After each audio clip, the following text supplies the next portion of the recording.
சத்திய ஆவியாகிய அவர் வரும்போது சகல சத்தியத்திற்குள்ளும் உங்களை நடத்துவார். அவர் தம்முடைய சுயமாய் பேசாமல் எதுவும் பேசாதபடிக்கு தாம் கேள்விப்பட்டவைகள் யாவையும் சொல்லி வரப்போகிற காரியங்களை உங்களுக்கு அறிவிப்பார். அவர் என்னுடைய எடுத்து என்னோட வார்த்தைகள் எடுத்து உங்களுக்கு அறிவிப்பதினால் என்னை மகிமைப்படுத்துவார். ஹalleluya.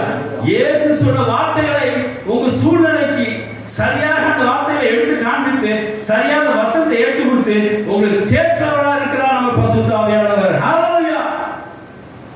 நம்ம என்னதான் கஷ்டம் வந்தாலும் என்ன இன்பம் வந்தாலும் கரெக்டா அந்த சூழ்நிலைக்கு அந்த இயேசுவோட வார்த்தைகளை எடுத்து தர வேண்டும். அது யார் தருவா?